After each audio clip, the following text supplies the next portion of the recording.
Okay, this is Pete Gotseff at the National Renewable Energy Lab with the Distributed Energy Systems Integration Group. Can everyone hear me? Yes, we can hear you just fine, Pete. Great, thank you so much.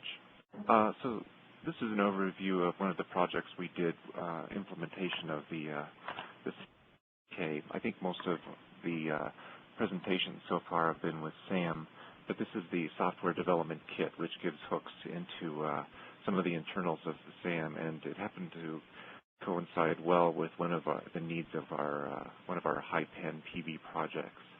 And this is a utility in the Southwest, and this particular project, we'll go over that on the next slide.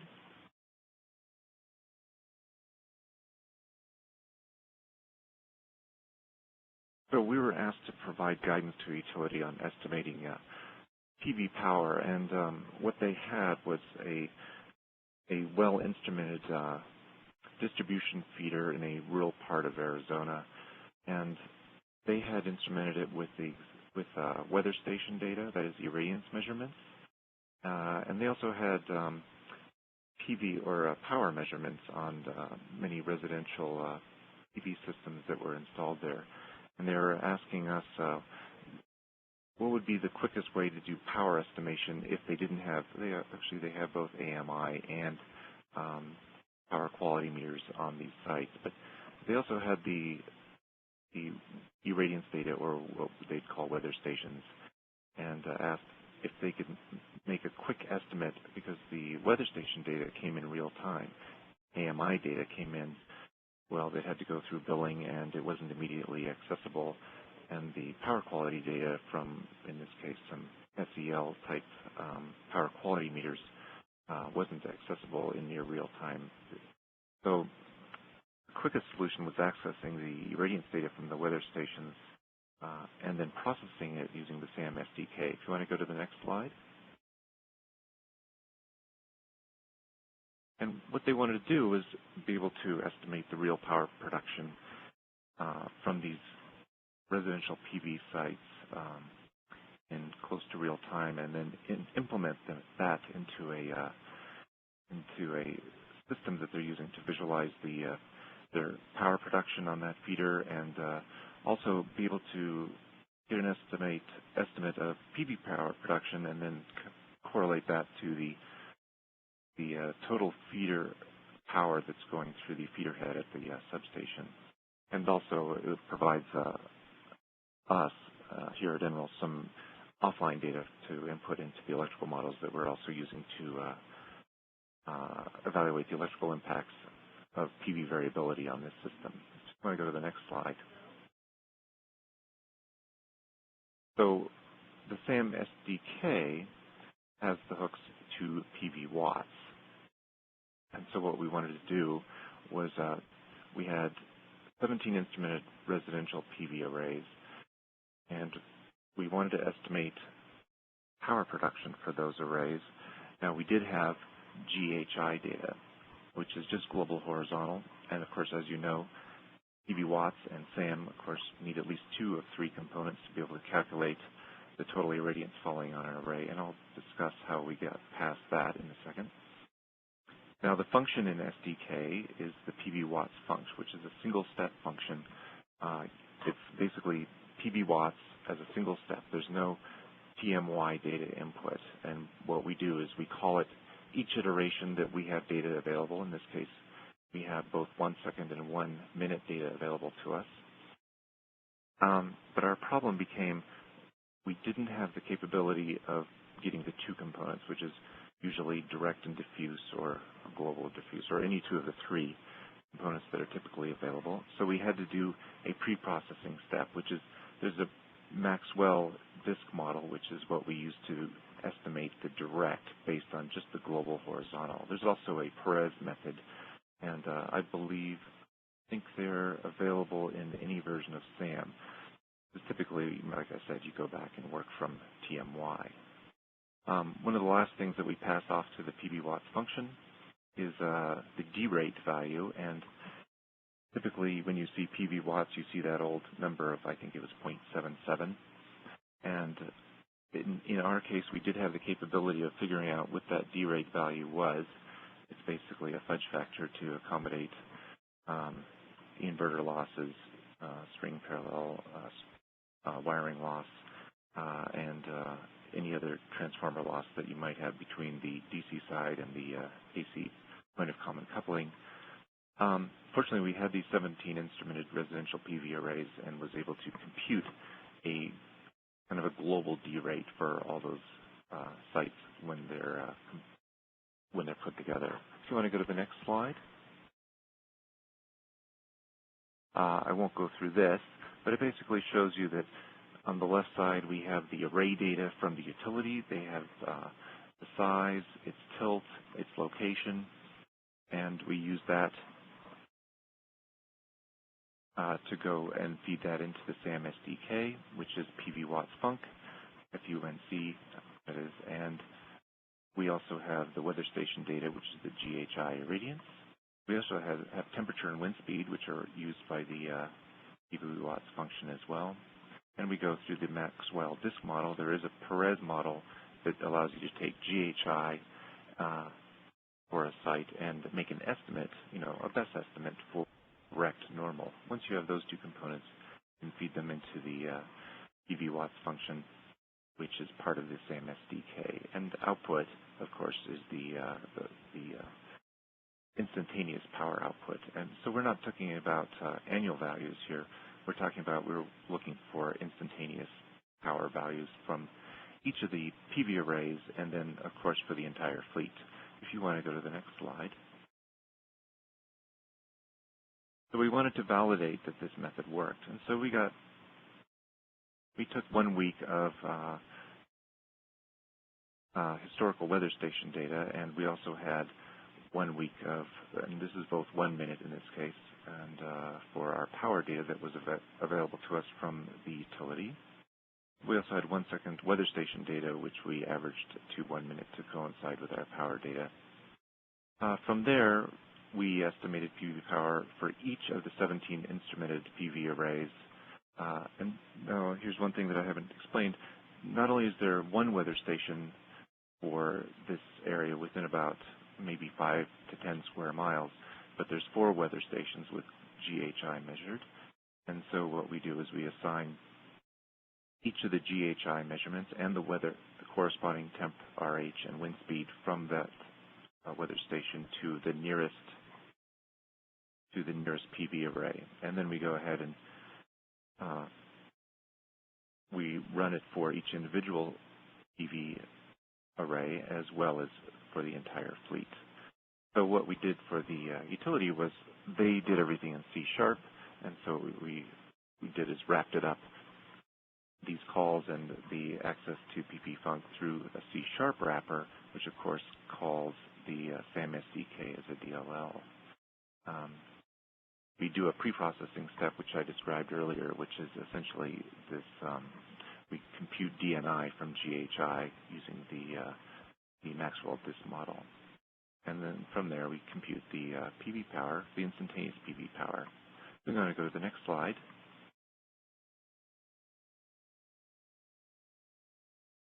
So the interesting point here, though, is that when you start looking at the power, we do have this opportunity where, and it's not very common, where you can actually make your power estimation and you can compare it to your real power. And here's one example of a co-located. It happens to be that the PV array happens to be nearly co-located with the weather station, and it's in this case it's a LICOR sensor that's mounted in GHI position. And what we look at in our group is we're not so much interested in total kilowatt hours produced over a year, which most people working with SAM are. We're looking a lot at the PV variability issue and the ability to estimate maximum ramp rates and the effect on distribution feeders due to variation in power out from PV and not so much in total kilowatt hours. Now, the fact that these two lines overlap each other so well is actually because we are able to apply a D-rate factor to the entire fleet that was pre-calculated because we do have measured data. And when you don't have measured data, you're kind of left with that 0.77, I think, is still sort of the default in PVWatts, which might not be entirely accurate for most modern PV arrays and modern inverters. So this is one case of PV variability. We have a good match between our GHI measurement and able to accurately reproduce the power generated from this site. So let's go ahead and go to the next slide. And here's where things start to get interesting. As you start to look at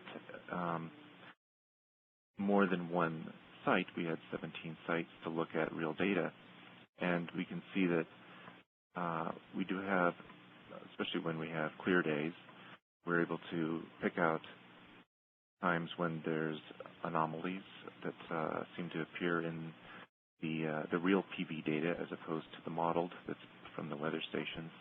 And when we go back and review the sites and look at the data, we see that, say, in your top right, you have what looks like power dropouts. It's actually from shading at high zenith angles towards the end of the day. On the bottom left graph, you'll see that it's called PV04, and on day 2 of our 7-day data set, we actually see that it seems to be clipping, and on other days, apparently, this inverter seems to be clipping in power. We don't know why, but it's just an interesting artifact that it clips power on warm days, and it doesn't seem to be clipping power on it clips power on warm days and doesn't clip power on cooler days. But these are the kind of things you start to look at when you start looking in detail with real data versus modeled. You do see now we don't have any metrics on the variability itself, but what you can see is that the weather station data pretty much qualitatively gives us an idea of we're capturing the same amount of variability, measured PV output and modeled PV output. Now let's look at what happens when you combine all these and you look at the fleet. If you go on to the next slide, what we're trying to do is show that the fleet, and this is because at the end of the day, it's the feeder head that the utility is usually looking at, and you want to be able to capture the total power out on a distribution feeder. Now, of course, one of our jobs is to model the inside, the entire feeder, and make sure that voltage is within limits and there's no excess operation of, say, voltage regulators or cap switching. But here's one example of here we're looking at the fleet, and we see that our little PVWatts function, it seems to be capturing the variability quite well. If we go to the next slide, let's see. Oh yeah, this is our this inset graph is actually showing in specific detail that again that we're capturing the variability quite well. And of course, when you're looking at hourly data or SAM annual, you're just, like I said, concerned with kilowatt hours. But again, we're considering ramp rates and variations within minutes and on occasion within seconds, but mostly our time scale of interest is 1-minute data. I guess the next slide would be good. And in this case, we do the model versus measured, and for our 1 week of data, we see a good correlation and a root mean square error of, well, reasonable for the total amount of kilowatts that this circuit is hosting. You do see a tail at around what that is at 15 kilowatts on the modeled power axis. That's actually shading events that happen to a lot of houses. These are residential houses with trees around them, and some houses seem to be have a lot of trees on the west side, so during sunset. It's just interesting artifacts of looking at real data. If you go to the next slide. So one of the most important things the takeaway from this is it's a simple hook into SAM. It allows us to capture, at least to a reasonable level, the amount of PV produced on a feeder, given you know what the size and orientation of the number of PV arrays on the feeder are. If you have a satellite feed or forecasted irradiance, you could use that to essentially create inputs into your models, or if you're trying to do forecasting, if you're a utility, you want to find out what's going to happen in the next 10 minutes, 20 minutes, or an hour, this is another tool that can be used for that. Of course, the disadvantage is that we're directly linked to the GHI measurement, or the irradiance measurements that are made, and so it does have that downside, but that would be the downside of any PV power estimation model. Another problem is the preprocessing, which is the Maxwell disk model for us. In reality, you really need to do the at least two components of the three that are used that you usually see in TM-wide data. That's always a large uncertainty in your irradiance input. And lastly is the D-rate parameter that you feed into PVWattsFunc is always sort of nebulous and would need to be worked out beforehand to be able to put confidence in your PV power estimation using the PVWatts function. We continue on with our work with this utility, and they are working towards a real-time implementation of the C# wrapper that calls the SAM SDK into their visualization platform. And I think that's about all our work for that. It just gives you a good example of one of the other SAM tools that are out there, and that's the SAM SDK. And what we found is that a lot of people like PVWatts, but they don't want to use the web interface. They want to hook directly into PVWatts, and this is an example of using it for that. I think that's all we got for now. I don't think we have any other slides. Will we have one more here? That's it. If you have any questions, you can contact me or ask now.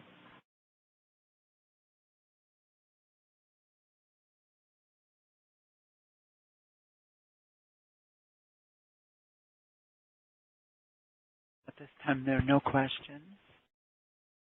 All right. Thank you very much.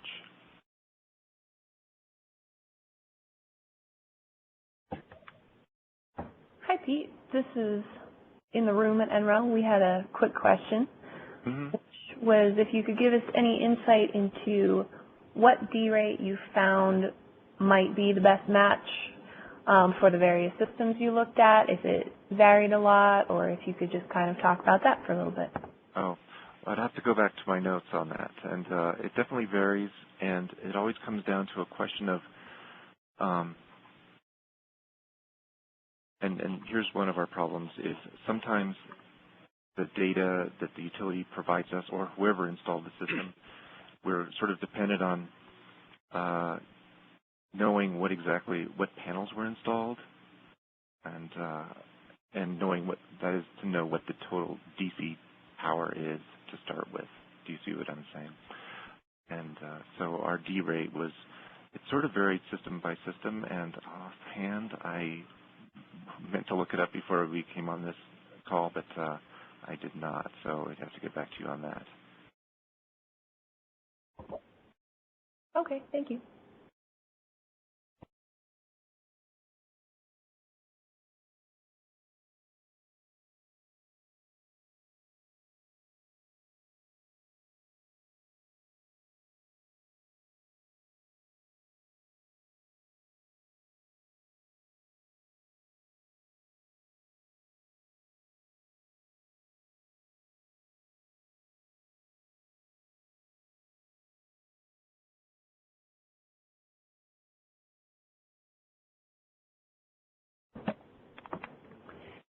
Well, if there are no other questions for Pete, then we are going to take a short break, about 20 minutes, because we're running a little bit ahead of schedule. But our next presentation is coming from Australia, so I doubt that he will be waking up any earlier than he already is to get on the conference early. So our next session will start at 3 o'clock, and thank you very much for the presentation, Pete. Thank you.